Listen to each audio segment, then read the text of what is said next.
بسم الله الرحمن الرحيم. الحمد لله والصلاة والسلام على رسول الله وعلى آلہ وصحبہ ومن والاه اما بعد. کیا امت محمدیہ سے پہلے کے لوگوں کو بھی فتنوں میں مبتلا کیا گیا تھا؟ اس کا جواب ہمیں بخاری کی حدیث نمبر 3612 میں ملتا ہے. حضرت خباب بن الارت رضی اللہ عنہ ایک مرتبہ رسول اللہ صلی اللہ علیہ وسلم کے پاس آتے ہیں اس حال میں کہ رسول اللہ صلی اللہ علیہ وسلم کعبے کے سائے میں آرام فرما رہے ہوتے ہیں. حضرت خباب کہتے ہیں کہ اللہ کے رسول صلی اللہ علیہ وسلم کیا آپ ہمارے لیے مدد نہیں طلب کریں گے؟ کیا آپ اللہ سے ہمارے لیے دعا نہیں کریں گے؟ اللہ کے رسول صلی اللہ علیہ وسلم کہتے ہیں کہ خباب، تم سے پہلے لوگوں میں کسی آدمی کو دین سے روکنے کے لیے زمین میں گڑھا کھودا جاتا اور اس گڑھے میں اس کو زندہ ڈال دیا جاتا تھا اور آرے سے اس کے سر کے 2 ٹکڑے کر دیے جاتے تھے. لوہے کی کنگھیوں سے اس کے جسم کے گوشت اور ہڈیوں کو اور اعصاب کو نوچ دیا جاتا تھا. اللہ کی قسم، یہ تو ضرور ہوگا، یہاں تک کہ ایک ایسا دن آئے گا کہ صنعاء سے حضرموت تک آدمی تنے تنہا سفر کرے گا، اسے اللہ کے علاوہ کسی کا خوف نہیں ہوگا، لیکن تم لوگ جلد بازی کر رہے ہو. بسم اللہ الرحمن الرحیم. الحمدللہ والصلاة والسلام علی رسول اللہ وعلی آلہ وصحبہ ومن والاه اما بعد. تیسرا سوال یہ ہے کہ فتنوں کا علم سب سے زیادہ کون سے صحابی کو تھا؟ فتنوں کا علم سب سے زیادہ حضرت حذیفہ ابن الیمان رضی اللہ عنہ کو تھا.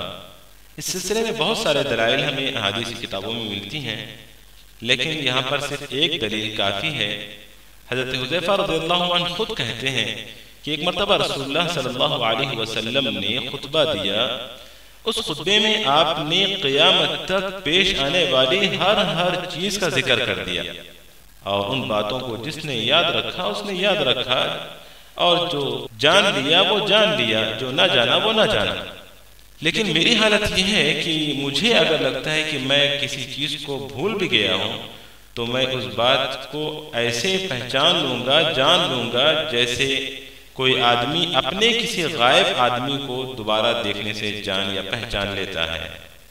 بسم اللہ الرحمن الرحیم. الحمدللہ والصلاة والسلام علی رسول اللہ وعلی آلہ وصحبہ ومن والاه اما بعد. سوال ہے کہ فتنے کہاں سے رونما ہوں گے؟ فتنے مشرق کی جانب سے رونما ہوں گے. مشرق کہاں ہے؟ کون سا مشرق؟ آئیے ہم لوگ حدیث کی طرف چلتے ہیں. حضرت سالم اپنے باپ سے اس حدیث کو ذکر کرتے ہیں. بخاری کی حدیث ہے، حدیث نمبر 7093، کہ رسول اللہ صلی اللہ علیہ وسلم منبر کے بازو کھڑے ہو گئے اور آپ نے فرمایا یہ فتنے یہاں سے ہوں گے، فتنے یہاں سے ہوں گے جہاں سے شیطان کی سینگ نکلتی ہے، یا آپ نے فرمایا کہ جہاں سے سورج کی سینگ نکلتی ہے. ایک اور حدیث میں نبی کریم صلی اللہ علیہ وسلم نے فرمایا کہ فتنے یہاں سے آئیں گے، اور آپ نے اشارہ کیا مشرق کی طرف. مدینہ سے مشرق کی طرف کا حصہ عراق کا حصہ ہے. ایک اور حدیث بخاری کی حدیث ہے، حدیث نمبر 7094. حضرت ابن عمر رضی اللہ عنہ راوی ہیں، کہتے ہیں کہ رسول اللہ صلی اللہ علیہ وسلم نے دعا کی کہ اے اللہ تو ہمارے شام میں برکت دے، اے اللہ تو ہمارے یمن میں برکت دے. صحابہ نے کہا اے اللہ کے رسول ہمارے نجد میں؟ آپ نے فرمایا اے اللہ ہمارے شام میں برکت دے، ہمارے یمن میں برکت دے. لوگوں نے فرمایا اے اللہ کے رسول ہمارے نجد میں؟ حضرت ابن عمر رضی اللہ عنہ کہتے ہیں مجھے لگتا ہے کہ آپ نے تیسری مرتبہ فرمایا کہ وہاں پر فتنے اور زلزلے ہوں گے، وہاں سے سورج کی سینگ نکلتی ہے، اور مدینہ سے مشرق عراق کے جانب کا حصہ ہے. بسم اللہ والصلاة والسلام علی رسول اللہ وعلی آلہ وصحبہ ومن والاه اما بعد. دلوں پر فتنے کس طرح رونما ہوں گے؟ حضرت حذیفہ ابن الیمان رضی اللہ عنہ کہتے ہیں کہ رسول اللہ صلی اللہ علیہ وسلم نے فرمایا دلوں پر فتنے رونما ہوں گے اس چٹائی کی طرح جس کی تیلیاں ایک کے بعد ایک ہوتی ہیں. یہاں اس سے مراد تیلیاں جس طرح کثرت سے ہوتی ہیں ایسے کثرت سے دلوں پر فتنے رونما ہوں گے. یا پھر ایک تیلی دوسرے تیلی سے جتنے قریب ہوتی ہے ایسے فوراً ایک دوسرے کے بعد فتنے آتے جائیں گے۔ اور پھر آگے رسول اللہ صلی اللہ علیہ وسلم نے فرمایا کہ جو دل ان فتنوں میں مبتلا ہو جائے گا اس پر ایک کالا نقطہ ڈال دیا جائے گا، اور جو دل اس کا انکار کرے گا اس کے دل پر ایک سفید نقطہ ڈال دیا جائے گا، یہاں تک کہ دلوں کی دو قسمیں ہو جائیں گی۔ ایک دل انتہائی کالا مائل کوزے کی طرح ہو جائے گا جو نہ حق کو پہچانے گا نہ باطل کا انکار کرے گا، یا پھر ایسا کالا دل نہ بھلائی کا حکم دے گا اور نہ ہی منکر سے روکے گا، وہی کرے گا جو اس کا دل چاہے گا۔ اور دوسرا دل سفید ہو جائے گا، ایسا سفید کہ قیامت تک آسمان و زمین جب تک باقی ہے کوئی فتنہ اس سفید دل کو نقصان نہیں پہنچا سکتا۔ بسم اللہ الرحمن الرحیم، الحمدللہ والصلاة والسلام علی رسول اللہ وعلی آلہ وصحبہ ومن والہ، اما بعد۔ سب سے زیادہ آزمائشیں کس پر آتی ہیں؟ حضرت مصعب بن سعید اپنے والد حضرت سعید سے روایت کرتے ہیں کہ ان کے والد نے کہا، میں نے رسول اللہ صلی اللہ علیہ وسلم سے سوال کیا، یا رسول اللہ سب سے زیادہ آزمائشیں کن پر آتی ہیں؟ آپ نے فرمایا نبیوں پر، پھر ان لوگوں پر جو ان جیسے ہوتے ہیں۔ پھر آپ صلی اللہ علیہ وسلم نے فرمایا کہ آدمی کو اس کے دین کے حساب سے آزمائشوں میں مبتلا کیا جاتا ہے، اگر وہ اپنے دین میں مضبوط ہے تو آزمائشیں بھی اسی طرح آئیں گی، اور اگر وہ اپنے دین میں ڈھیلا ڈھالا ہے تو آزمائشیں بھی اس کو اسی حساب سے آئیں گی۔ اللہ رب العالمین برابر اپنے بندے کو آزمائشوں میں مبتلا کرتا رہتا ہے، یہاں تک کہ آزمائشیں اس کو اس حال میں چھوڑتی ہیں کہ وہ زمین پر چلتا ہے تو اس پر کوئی گناہ نہیں ہوتا۔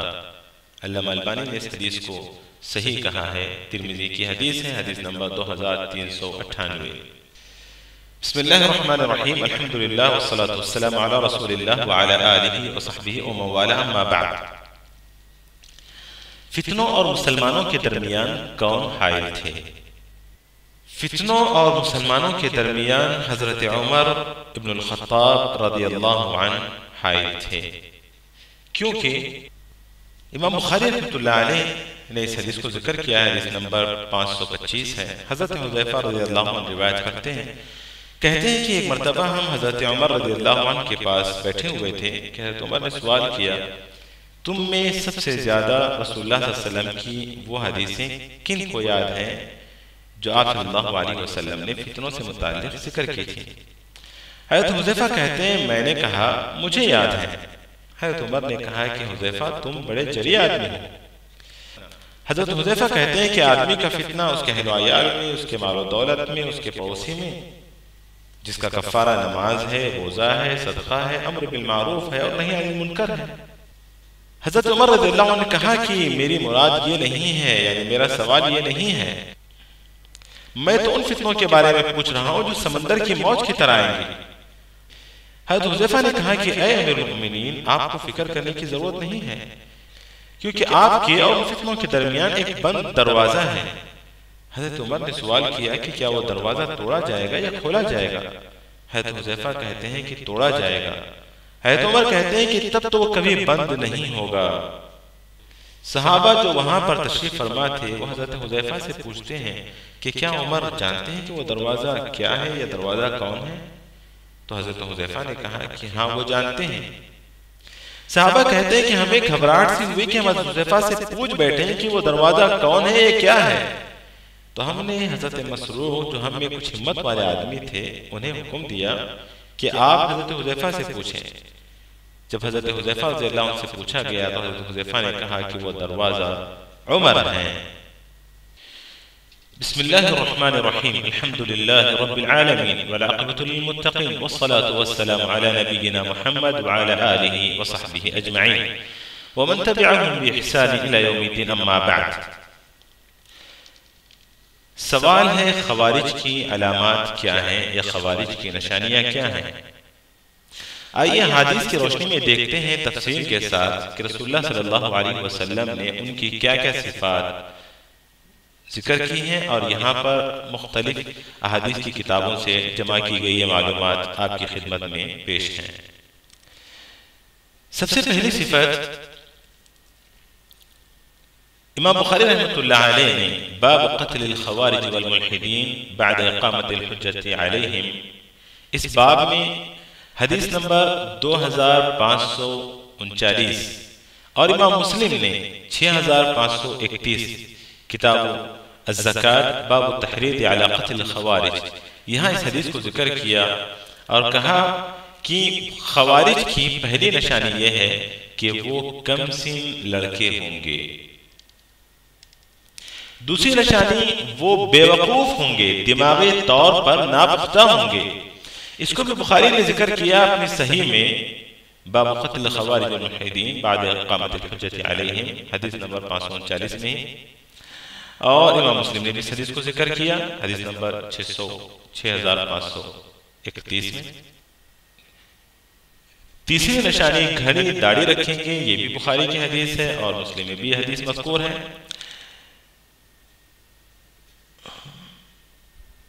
چوتھی نشانی بہت اونچا تہبند باندھنے والے ہوں گے، یعنی کپڑے ان کے ٹخنے سے کافی اونچائی پر ہوں گے، یہ بھی بخاری میں اور مسلم میں موجود ہے۔ پانچویں نشانی یا پانچویں علامت، یہ خارجی لوگ حرمین شریفین سے مشرق کی جانب سے نکلیں گے، یہ بھی بخاری میں اور مسلم میں حدیث موجود ہے۔ چھٹی نشانی یا چھٹی علامت، یہ ہمیشہ نکلتے رہیں گے یہاں تک کہ ان کا آخری گروہ دجال کے ساتھ نکلے گا، یہ حدیث امام نسائی نے باب من شہر سیفہ ثم وضعہ فی الناس اس باب میں ذکر کیا ہے، حدیث نمبر 119 میں۔ ساتویں علامت یا ساتویں نشانی، ایمان ان کے حلق سے نیچے نہیں اترے گا، بخاری کی حدیث ہے اور مسلم میں بھی حدیث مذکور ہے۔ آٹھویں نشانی، وہ عبادت اور دین میں بہت متشدد اور انتہا پسند ہوں گے، اس کو ابو الاعلی نے اپنے مسند میں ذکر کیا ہے، اور اسی طرح مصنف ابن شیبہ میں بھی یہ روایت موجود ہے۔ نویں نشانی، وہ تم میں سے ہر ایک ان کی نمازوں کے مقابلے میں، نویں نشانی، تم میں سے ہر ایک ان کی نمازوں کے مقابلے میں اپنی نمازوں کو حقیر جانے گا اور ان کے روزوں کے مقابلے میں اپنے روزوں کو حقیر جانے گا، یہ بھی بخاری میں اور مسلم میں موجود ہے۔ 10ویں نشانی، نماز ان کے حلق سے نیچے نہیں اترے گی، یہ مسلم کی روایت ہے۔ اور 11ویں نشانی، وہ قرآن مجید کی ایسے تلاوت کریں گے کہ ان کی تلاوت قرآن کے سامنے تمہیں اپنی تلاوت کی کوئی حیثیت دکھائی نہ دے گی، یہ حدیث مسلم میں موجود ہے۔ 12ویں نشانی، ان کی تلاوت ان کے حلق سے نیچے نہیں اترے گی، یہ حدیث بخاری اور مسلم دونوں میں موجود ہے۔ 13ویں نشانی، وہ یہ سمجھ کر قرآن پڑھیں گے کہ اس کے احکام ان کے حق میں ہیں، لیکن در حقیقت وہ قرآن ان کے خلاف حجت ہوگا، مسلم میں یہ حدیث موجود ہے۔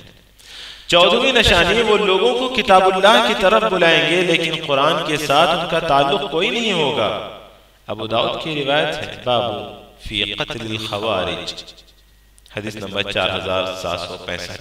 15ویں نشانی یا 15ویں علامت، بظاہر بڑی اچھی باتیں کریں گے، بخاری میں اور مسلم میں حدیث موجود ہے۔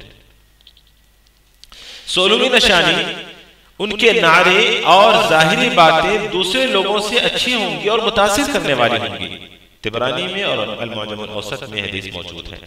17ویں نشانی، وہ کردار کے لحاظ سے بڑے ظالم، خونخوار اور گھنونے لوگ ہوں گے، ابو داؤد میں حدیث موجود ہے، حدیث نمبر 4765۔ وہ تمام مخلوق سے بدترین لوگ ہوں گے، مسلم میں حدیث موجود ہے، حدیث نمبر 1066۔ 19ویں نشانی، وہ حکومت وقت یا حکمرانوں کے خلاف خوب طعنہ زنی کریں گے اور ان پر گمراہی اور ضلالت کا فتویٰ لگائیں گے، ابن ابی عاصم نے اپنی کتاب میں اس حدیث کو ذکر کیا اور مجمع الزوائد میں بھی حدیث موجود ہے، اس کے رجال ثقہ ہیں، صحیح حدیث۔ 20ویں نشانی، وہ اس وقت منظر عام پر آئیں گے جب لوگوں میں تفرقہ اور اختلاف پیدا ہو جائے گا، بخاری اور مسلم میں حدیث موجود ہے۔ 21ویں نشانی وہ مسلمانوں کو قتل کریں گے اور بت پرستوں کو چھوڑ دیں گے، بخاری اور مسلم میں حدیث موجود ہے۔ 22ویں نشانی وہ ناحق خون بہائیں گے، مسلم میں یہ حدیث موجود ہے۔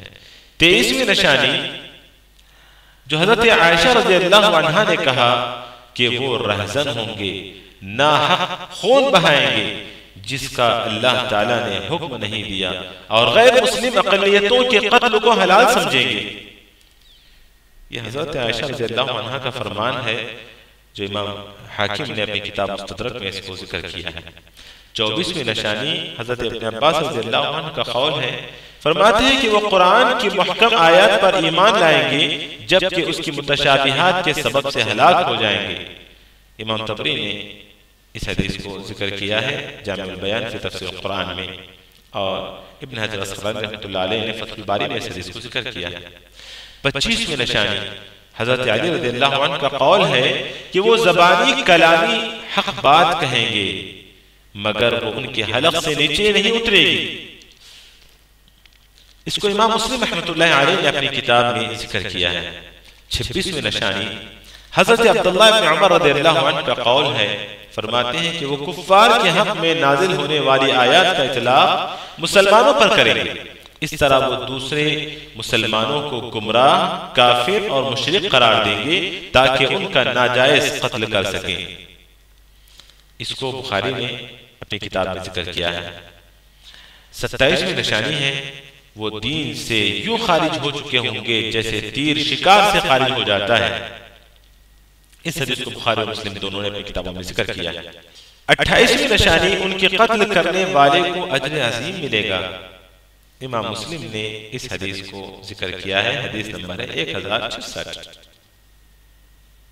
29ویں نشانی وہ شخص بہترین مقتول یعنی شہید ہوگا جسے وہ قتل کریں گے، امام ترمذی نے اس حدیث کو ذکر کیا ہے اپنی سنن میں اور صحیح حدیث ہے۔ یہ چند نشانیاں تھیں جو خوارج کی احادیث کی مختلف کتابوں میں ذکر ہوئی ہیں۔ بسم اللہ والصلاة والسلام علی رسول اللہ وعلی آلہ وصحبہ ومن والہ، اما بعد۔ سوال ہے کہ اس امت کا فتنہ کیا ہے؟ امام ترمذی رحمۃ اللہ علیہ نے اپنی کتاب میں حدیث ذکر کی ہے، حدیث نمبر ہے 2336۔ رسول اللہ صلی اللہ علیہ وسلم نے فرمایا کہ ہر امت کا ایک فتنہ ہے، اور میری امت کا فتنہ مال ہے۔ اور ابن عبد البر کہتے ہیں کہ رسول اللہ صلی اللہ علیہ وسلم نے فرمایا کہ درہم و دینار تم سے پہلے لوگوں کو ہلاک کر چکے ہیں، اور یہی دو چیزیں تم کو بھی ہلاک کرنے والی ہیں۔ اور حسن بصری رحمۃ اللہ علیہ کہتے ہیں کہ ہر امت کا ایک معبود تھا جس کی وہ عبادت کرتے تھے، اور اس امت کا معبود درہم و دینار ہے۔ بسم اللہ الرحمن الرحیم، الحمدللہ والصلاة والسلام علی رسول اللہ وعلی آلہ وصحبہ اجمعین، اما بعد۔ سوال ہے کہ سعادت مند انسان کون ہے، نیک بخت انسان کون ہے، خوش نصیب انسان کون ہے؟ حضرت مقداد بن الاسود رضی اللہ عنہ سے روایت ہے، کہتے ہیں کہ میں نے رسول اللہ صلی اللہ علیہ وسلم کو فرماتے ہوئے سنا، خوش نصیب انسان وہ ہے جس کو فتنے سے بچا لیا گیا یا جو فتنے سے بچ گیا۔ خوش نصیب انسان وہ ہے جس کو فتنے سے بچا لیا گیا یا فتنے سے بچ گیا۔ خوش نصیب انسان وہ ہے جس کو فتنے سے بچا لیا گیا یا جو فتنوں سے بچ گیا، اور جو فتنوں میں مبتلا ہو گیا اس نے صبر کر لیا۔ ابو داؤد میں حدیث موجود ہے، حدیث نمبر 5405۔ بسم اللہ الرحمن الرحیم، الحمدللہ رب العالمین، والصلاة والسلام علی نبینا محمد وعلی آلہ وصحبہ اجمعین، ومن تبعہم بإحسان الی یوم الدین۔ سوال ہے کہ فتنوں سے کیسے بچیں یا فتنوں سے کیسے نکلیں؟ فتنوں سے نکلنے کے لیے سب سے پہلا مخرج ہے اللہ سبحانہ وتعالی کا تقوی۔ جیسا کہ اللہ رب العالمین نے سورۃ الطلاق کی آیت نمبر 3 میں ارشاد فرمایا، اعوذ باللہ من الشیطان الرجیم، وَمَن يَتَّقِ اللَّهَ يَجْعَلْ لَهُ مَخْرَجًا، جو اللہ کا تقوی اختیار کرتا ہے اللہ اس کے لیے ہر مشکل سے نکلنے کی راہ بنا دیتے ہیں۔ آگے سورۃ الطلاق کی آیت نمبر 4 میں اللہ تعالیٰ نے فرمایا وَمَن يَتَّقِ اللَّهَ يَجْعَلْ لَهُ مِنْ أَمْرِهِ يُسْرًا، اور جو اللہ کا تقوی اختیار کرتے ہیں اللہ تعالیٰ اس کے ہر معاملے میں آسانی فرما دیتے ہیں۔ فتنوں سے نکلنے کے لیے دوسرا مخرج ہے اللہ رب العالمین پر صحیح توکل۔ سورۃ الطلاق کی آیت ہے، آیت نمبر 3، اللہ تعالیٰ فرماتے ہیں وَمَن يَتَوَكَّلْ عَلَى اللَّهِ فَهُوَ حَسْبُهُ، اور جو اللہ رب العالمین پر توکل کرتے ہیں اللہ رب العالمین اس کے لیے کافی ہو جاتے ہیں۔ فتنوں سے نکلنے کا تیسرا مخرج ہے استغفار، گڑ گڑا کر دعائیں کرنا اور اللہ رب العالمین کی طرف رجوع ہو جانا۔ جیسا کہ یونس علیہ السلام فتنے میں مبتلا ہو جاتے ہیں، مچھلی کے پیٹ میں ہوتے ہیں، اللہ رب العالمین کو آواز دیتے ہیں لا الہ الا انت سبحانک انی کنت من الظالمین۔ اللہ رب العالمین فرماتا ہے کہ جب انہوں نے یہ دعا کی فاستجبنا لہ، تو ہم نے ان کی دعا کو قبول کیا اور ہم نے انہیں غم سے نجات دی۔ غم بھی ایک فتنہ ہی ہے اور اسی طرح ہم مومنوں کو نجات دیتے ہیں۔ فتنوں سے نکلنے کا چوتھا مخرج ہے نماز اور صبر کے ذریعے اللہ رب العالمین سے مدد طلب کرنا، جیسا کہ سورہ بقرہ کی آیت نمبر 153 میں اللہ تعالیٰ ارشاد فرماتے ہیں یا ایھا الذین آمنوا استعینوا بالصبر والصلاۃ ان اللہ مع الصابرین، اے ایمان والو یا اے وہ لوگ جو ایمان لائے ہو مدد طلب کرو صبر اور نماز کے ذریعے، یقیناً اللہ رب العالمین صبر کرنے والوں کے ساتھ ہیں۔ اسی طرح حضرت ام سلمہ رضی اللہ عنہا روایت کرتی ہیں، کہتی ہیں کہ رسول اللہ صلی اللہ علیہ وسلم ایک رات بڑی گھبراہٹ کے ساتھ بیدار ہوئے اور فوراً کہا سبحان اللہ، آج کی اس رات اللہ تعالیٰ نے خزانے نازل کیے ہیں اور کتنے ہی فتنے نازل کیے ہیں۔ پھر آپ صلی اللہ علیہ وسلم نے کہا کہ کون ہے جو ان کمروں والیوں کو بیدار کرے، یعنی مراد آپ کی بیویاں تھیں، تاکہ وہ نماز پڑھیں۔ اور پھر آگے فرمایا کہ کتنے ہی کپڑے پہنی ہوئی دنیا میں آخرت میں ننگی ہوں گی۔ بخاری نے اس حدیث کو اپنی کتاب میں ذکر کیا ہے، حدیث نمبر 7069۔ جس سے پتہ چلتا ہے کہ رسول اللہ صلی اللہ علیہ وسلم کو دکھایا گیا کہ کیسے کیسے فتنے نازل ہوں گے، اور گھبراہٹ میں آپ اٹھے اور آپ نے اپنی بیویوں کو اٹھانے کی تمنا ظاہر کی تاکہ وہ اٹھ کر نماز پڑھیں۔ تو فتنوں سے بچنے کے لیے نماز کا سہارا بہت ہی ضروری ہے، اور فتنوں سے بچنے کے لیے ظالم کا ہاتھ پکڑنا بھی ضروری ہے۔ جیسا کہ نعمان بن بشیر رضی اللہ عنہ روایت کرتے ہیں، بخاری کی حدیث ہے، حدیث نمبر 2493، کہ رسول اللہ صلی اللہ علیہ وسلم نے فرمایا کہ اللہ کی حدود کو قائم کرنے والا اور نہ قائم کرنے والا، ان دونوں کی مثال اس قوم کی ہے جو قرآن دازی کر کے کشتی پر سوار ہوتے ہیں۔ بعض لوگوں کو نیچے کا حصہ ملتا ہے اور بعض لوگوں کو اوپر کا حصہ ملتا ہے۔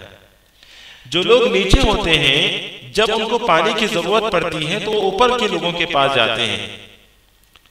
ان میں سے بعض لوگوں نے کہا کہ کیوں نہ ہم نیچے ہی ایک سوراخ کر لیتے ہیں تاکہ بار بار اوپر جا کر اوپر والوں کو ہم تکلیف نہ دیں۔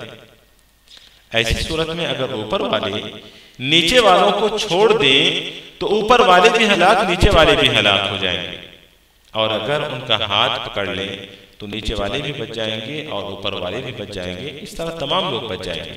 تو فتنوں سے بچنے کا، نکلنے کا ایک مخرج یہ بھی ہے کہ ظلم کرنے والوں کے ہاتھ کو پکڑا جائے۔ فتنوں سے نکلنے کے لیے، فتنوں سے بچنے کے لیے کتاب و سنت کو لازم پکڑنا ضروری ہے، جیسا کہ اللہ رب العالمین نے سورہ نساء کی آیت نمبر 59 میں، آیت نمبر 59 میں ارشاد فرمایا یا ایھا الذین آمنوا اطیعوا اللہ واطیعوا الرسول واولی الامر منکم، اے ایمان والو اللہ کی اطاعت کرو، اللہ کے رسول کی اطاعت کرو، اور جو تمہارے ذمہ دار ہیں ان کی اطاعت کرو۔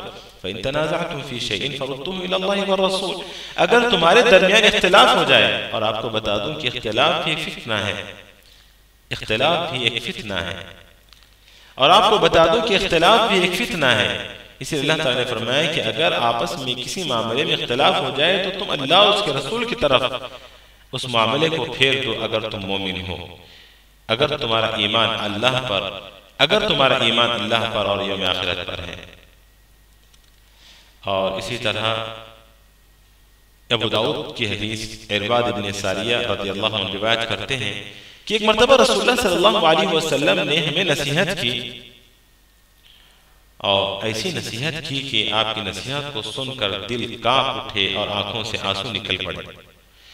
ہم نے کہا یا رسول اللہ، ایسے لگ رہا ہے کہ یہ آپ کی آخری نصیحت ہے، آپ ہمیں وصیت کر دیں۔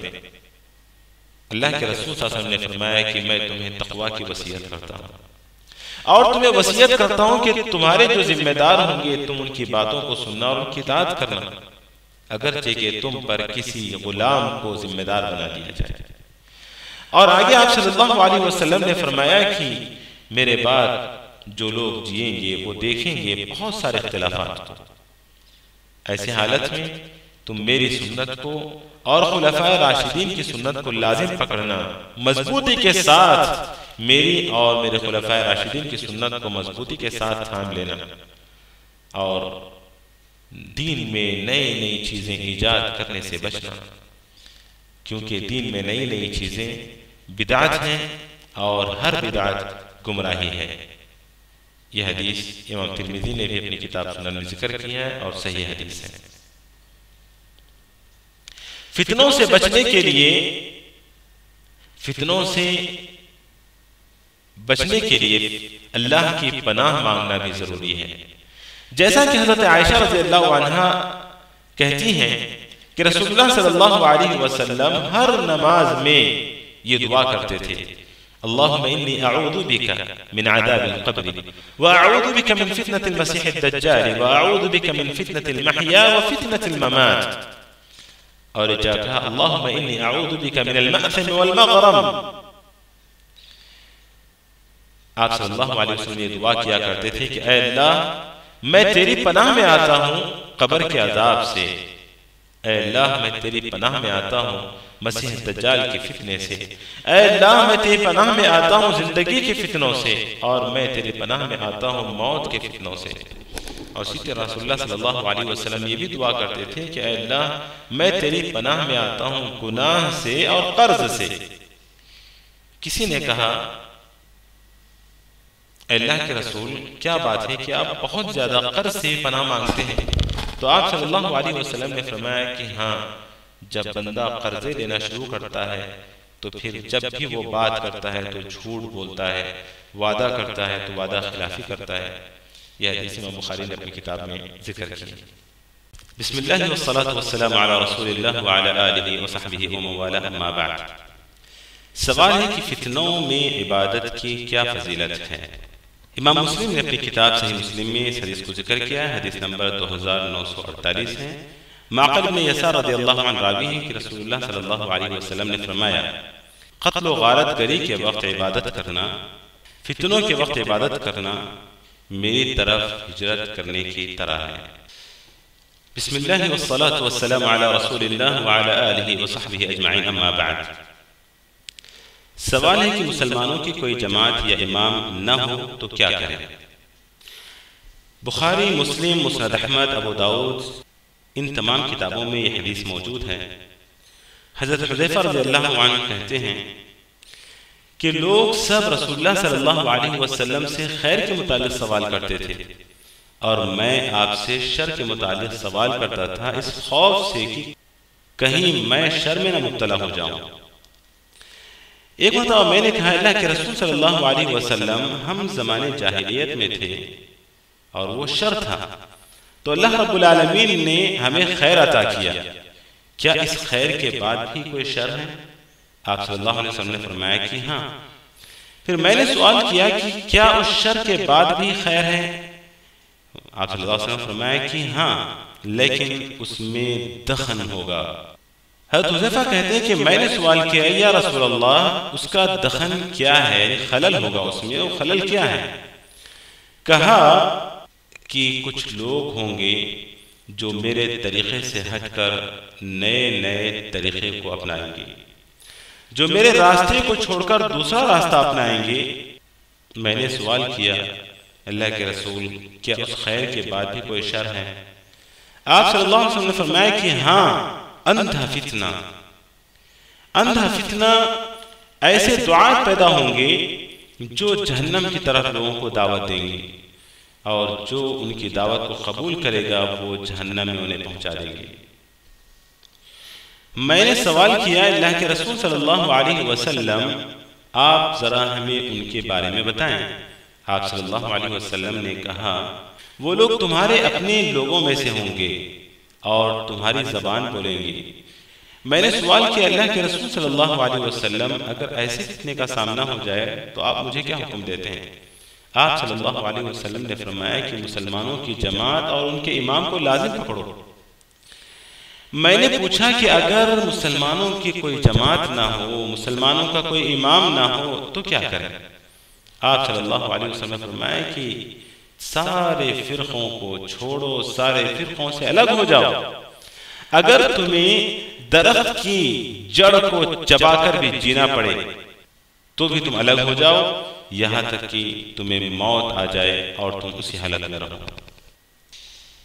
بسم اللہ والصلاة والسلام علی رسول اللہ وعلی آلہ وصحبہ ومن والہ، اما بعد۔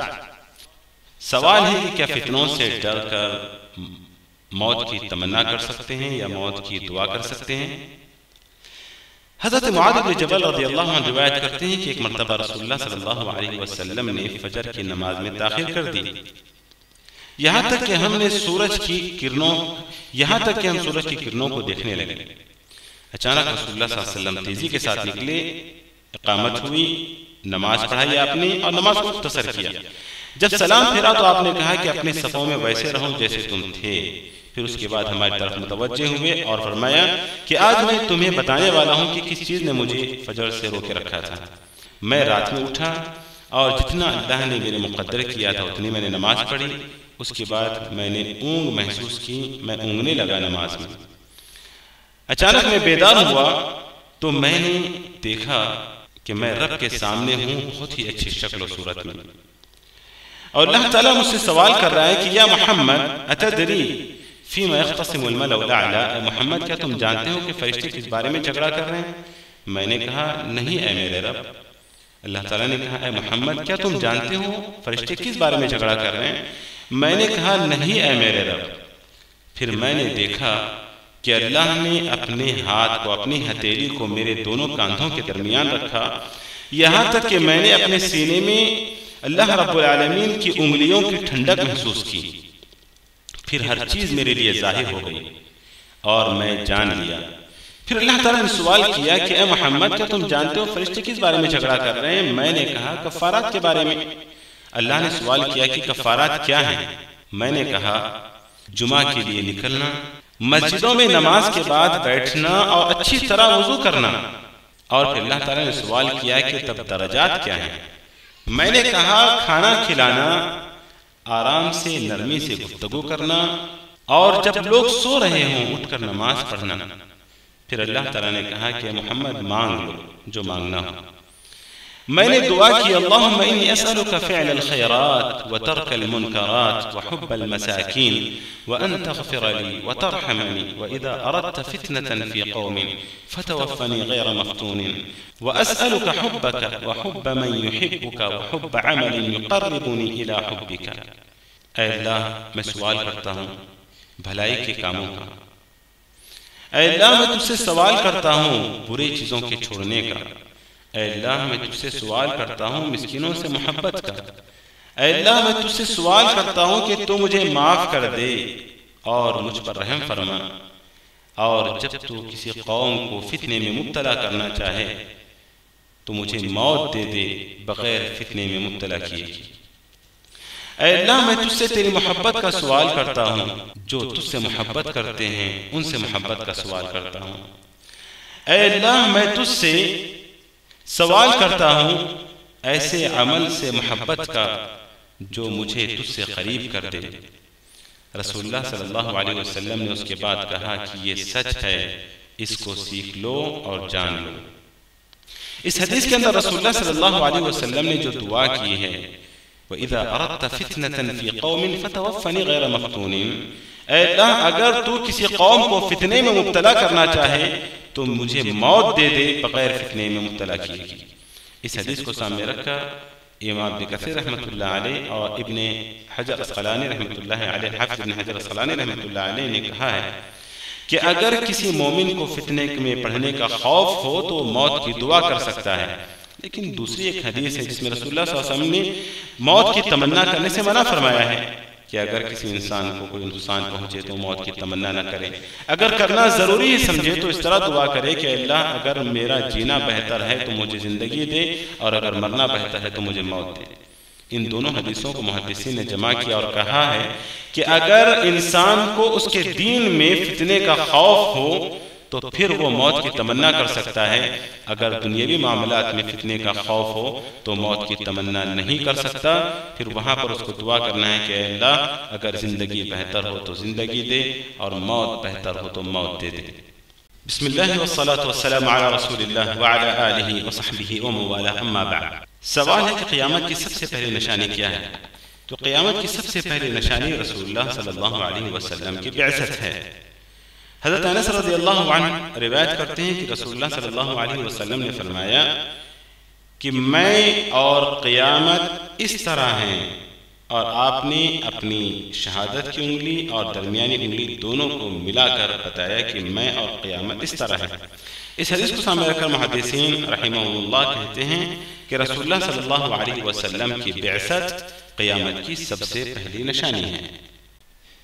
بسم اللہ والحمد للہ والصلاة والسلام علی رسول اللہ وعلی آلہ وصحبہ ومن والہ، اما بعد۔ سوال ہے کہ کیا آخری زمانے میں مسلمانوں کے قبائل مرتد ہو جائیں گے؟ جواب جی ہاں۔ بخاری کی حدیث ہے، حدیث نمبر 7116، حضرت ابو ہریرہ رضی اللہ عنہ راوی ہیں، کہتے ہیں کہ رسول اللہ صلی اللہ علیہ وسلم نے فرمایا قیامت اس وقت قائم نہیں ہوگی جب تک کہ قبیلہ دوس کی عورتیں ذو الخلصہ نامی معبود کے اطراف طواف نہ شروع کر دیں۔ اور ذو الخلصہ زمانے جاہلیت کا ایک معبود تھا جس کی قبیلہ دوس کے لوگ عبادت کیا کرتے تھے۔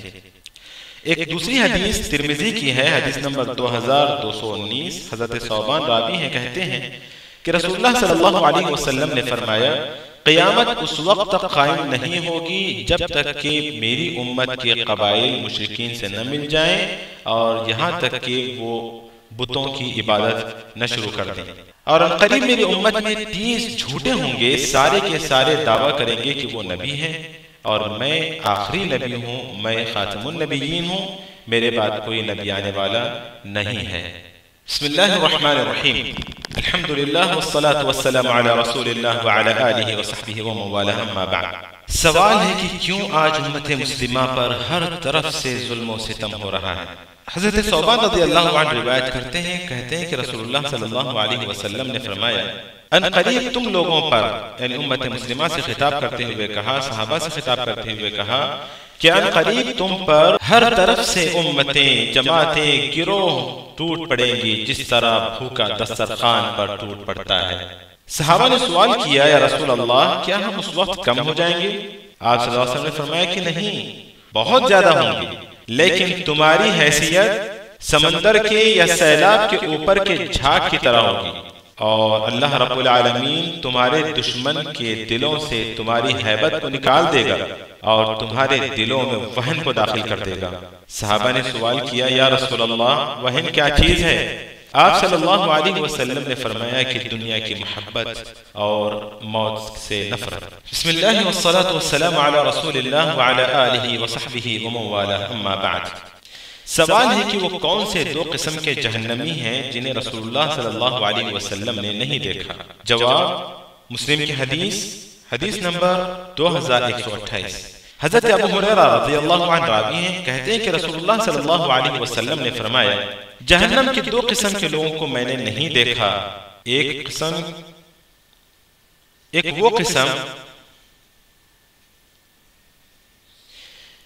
ان لوگوں کی ہے جن کے پاس گائے کی دموں کی طرح کوڑے ہیں جن کے ذریعے وہ لوگوں کو مارتے ہیں، یعنی ظالم قسم کے لوگ، اور دوسری قسم ان عورتوں کی ہے جو کپڑے تو پہنی ہوئی ہیں لیکن ننگی ہیں، وہ دوسروں کو مائل کرنے والی ہیں اور خود مائل ہونے والی ہیں، ان کے سروں پر مائل اونٹنیوں کی کوہان کی طرح ہے، وہ جنت میں داخل نہیں ہوں گی اور نہ ہی جنت کی خوشبو سونگھ سکتی ہیں۔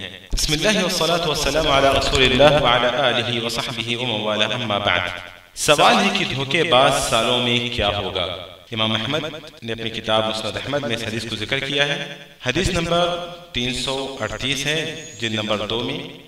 ابو ہریرہ رضی اللہ عنہ روایت کرتے ہیں، کہتے ہیں کہ رسول اللہ صلی اللہ علیہ وسلم نے فرمایا، قیامت سے پہلے کچھ دھوکے باز سال ہوں گے، ان سالوں میں جھوٹے سچ بولیں گے اور سچے جھوٹ بولیں گے، امانت دار خیانت کریں گے اور خائنوں کے پاس امانتیں رکھی جائیں گی، اور بے وقوف قسم کے لوگ عوام کے مسائل میں گفتگو کریں گے۔ بسم اللہ والصلاة والسلام علی رسول اللہ وعلی آلہ وصحبہ ومن والہ، اما بعد۔ سوال ہے کہ قیامت سے قبل امانتیں کیسے ضائع کی جائیں گی؟ بخاری کی حدیث ہے، ابو ہریرہ رضی اللہ عنہ راوی ہیں، کہتے ہیں کہ رسول اللہ صلی اللہ علیہ وسلم نے فرمایا، جب امانت ضائع کر دی جائے تو پھر تم قیامت کا انتظار کرو۔ سوال کرنے والے نے سوال کیا کہ اللہ کے رسول صلی اللہ علیہ وسلم امانت کو کیسے ضائع کیا جائے گا؟ اللہ کے رسول صلی اللہ علیہ وسلم نے فرمایا کہ جب کوئی ذمہ داری نااہل کے سپرد کر دی جائے تو تم قیامت کا انتظار کرنا۔ بسم اللہ الرحمن الرحیم، الحمدللہ والصلاة والسلام علی رسول اللہ وعلی آلہ وصحبہ ومن والہ، اما بعد۔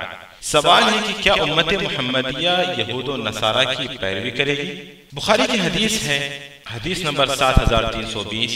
ابو سعید الخدری رضی اللہ عنہ راوی ہیں، کہتے ہیں کہ رسول اللہ صلی اللہ علیہ وسلم نے فرمایا، تم ضرور پیروی کرو گے تم سے پہلے لوگوں کے طریقوں کی، بالشت بالشت اور قدم قدم، یہاں تک کہ اگر وہ کسی گوہ کی بل میں بھی گھس جائیں تو تم بھی گھس جاؤ گے۔ ہم نے پوچھا یا رسول اللہ کیا آپ یہود و نصارہ کی بات کر رہے ہیں؟ آپ صلی اللہ علیہ وسلم نے فرمایا، پھر نہیں تو کون؟ بسم اللہ الرحمن الرحیم، الحمدللہ والصلاة والسلام علی رسول اللہ وعلی آلہ وصحبہ ومن والہ، اما بعد۔ سوال ہے کہ امر بالمعروف اور نہی عن المنکر کا کام کب چھوڑ دیا جائے گا؟ سوال ہے کہ امر بالمعروف اور نہی عن المنکر کا کام کب چھوڑ دیا جائے گا؟ ابن ماجہ کی حدیث ہے، حدیث نمبر 4015۔ حضرت انس بن مالک رضی اللہ عنہ راوی ہیں، کہتے ہیں کہ رسول اللہ صلی اللہ علیہ وسلم سے پوچھا گیا کہ اللہ کے رسول صلی اللہ علیہ وسلم، ہم امر بالمعروف اور نہی عن المنکر کا کام کب چھوڑ دیں گے؟ آپ صلی اللہ علیہ وسلم نے فرمایا کہ جب تم میں وہ ساری چیزیں ظاہر ہو جائیں گی جو تم سے پہلے لوگوں میں ظاہر ہو گئی تھیں۔ ہم نے سوال کیا، اے اللہ کے رسول صلی اللہ علیہ وسلم، کون سی چیز ہم سے پہلے کی امتوں میں ظاہر ہوئی تھی؟ اللہ کے رسول صلی اللہ علیہ وسلم نے فرمایا کہ جب حکومتیں چھوٹے یعنی چلر لوگوں کے ہاتھوں میں آ جائیں گی، بڑے لوگوں کے پاس گندگیاں پیدا ہو جائیں گی، اور قوم کے فاسق و فاجر لوگوں کے پاس علم آ جائے گا۔ بسم اللہ الرحمن الرحیم، الحمدللہ والصلاة والسلام علی رسول اللہ وعلی آلہ وصحبہ ومن والہ، اما بعد۔ سوال ہے کہ قیامت کی بڑی نشانیاں کیا ہیں؟ قیامت کی بڑی نشانیوں کا تذکرہ مسلم کی حدیث حضرت حذیفہ بن اسید الغفاری رضی اللہ عنہ روایت کرتے ہیں، کہتے ہیں کہ ایک مرتبہ رسول اللہ صلی اللہ علیہ وسلم ہمارے پاس آئے، اس حال میں کہ ہم لوگ آپس میں ذکر کرتے بیٹھے تھے۔ آپ صلی اللہ علیہ وسلم نے سوال کیا کہ کیا ذکر کر رہے ہوں؟ ہم نے کہا کہ ہم قیامت کو یاد کر رہے ہیں، قیامت کا ذکر کر رہے ہیں۔ آپ صلی اللہ علیہ وسلم نے فرمایا کہ وہ تو اس وقت قائم نہیں ہوگی جب تک کہ تم 10 نشانیاں نہ دیکھ لو۔ پھر رسول اللہ صلی اللہ علیہ وسلم نے 10 نشانیوں کا تذکرہ کیا، دخان یعنی دھواں، دجال، جانور جو انسان سے بات کرے گا، اور طلوع الشمس میں مغربیہ، سورج کا مغرب سے طلوع ہونا جہاں فی الحال ڈوب رہا ہے، عیسیٰ علیہ السلام کا نازل ہونا، یاجوج و ماجوج کا نکلنا، اور 3 خسف کا ہونا۔ خسف کہتے ہیں زمین میں دھسائے جانے کو، زمین دھس جائے گی انسانوں کے ساتھ۔ ایسے خسف 3 جگہوں پر ہوگا، ایک مشرق میں، ایک مغرب میں اور ایک جزیرۃ العرب میں، اور سب سے آخر میں ایک آگ یمن سے نکلے گی جو انسانوں کو، جو لوگوں کو محشر کی طرف بھگا لے جائے گی، ہانک لے جائے گی۔ بسم اللہ والصلاة والسلام علی رسول اللہ وعلی آلہ وصحبہ ومن والہ، اما بعد۔ سوال ہے کہ دجال کی سب سے زیادہ پیروی کرنے والے کون ہوں گے؟ ویسے دجال کی سب سے زیادہ پیروی کرنے والے یہود و نصارہ ہوں گے، لیکن امت مسلمہ میں سے کون ہوں گے؟ حضرت عبداللہ بن عمر رضی اللہ عنہ روایت کرتے ہیں، کہتے ہیں کہ رسول اللہ صلی اللہ علیہ وسلم نے فرمایا کہ دجال مدینے کی ایک وادی جس کا نام ہے مر قنات، وہاں پر اترے گا، سب سے زیادہ عورتیں اس کی طرف بھاگیں گی، یہاں تک کہ ایک آدمی اپنے گھر آئے گا اور اپنے چاہنے والے کو، اپنی ماں کو، اپنی بیٹی کو، اپنی بہن کو، اپنی پھوپھی اور چاچی کو رسی سے باندھ دے گا اس خوف سے کہ کہیں ان میں سے کوئی دجال کی طرف نہ بھاگے۔ اس حدیث سے معلوم ہوتا ہے کہ عورتیں اس امت کی دجال کی طرف زیادہ بھاگیں گی۔ بسم اللہ والصلاة والسلام علی رسول اللہ وعلی آلہ وصحبہ ومن والاه اما بعد۔ سوال ہے کہ دجال کی نشانیاں کیا ہیں؟ دجال یہ انسان اور اللہ تعالیٰ کی پیدا کردہ مخلوق ہے جو یہ آخری زمانے میں نکلے گا، زمین میں فساد برپا کرے گا اور الوہیت کا دعویٰ اور لوگوں کو اپنی عبادت کی دعوت دے گا۔ ان خارق عادت کاموں سے لوگوں کو فتنے میں ڈالے گا جو کہ اللہ تعالیٰ نے اسے دیے ہوں گے، مثلا بارش نازل کرنا، بنجر زمین میں سبزہ اگانا اور زمین کے خزانے نکالنا۔ وہ سرخ رنگ کا نوجوان اور چھوٹے قد کا ہوگا، اس کی بائیں آنکھ مٹی ہوئی اور اس پر موٹے قسم کا گوشت کا ٹکڑا ہوگا اور اس کی آنکھوں کے درمیان کافر لکھا ہوا ہوگا۔ عام طور پر اس کی پیروی کرنے والے یہودی ہوں گے۔ اس کا انجام یعنی قتل عیسیٰ علیہ السلام کے ہاتھوں ہوگا، جو کہ اسے فلسطین میں لد نامی شہر میں ایک نیزے سے قتل کریں گے۔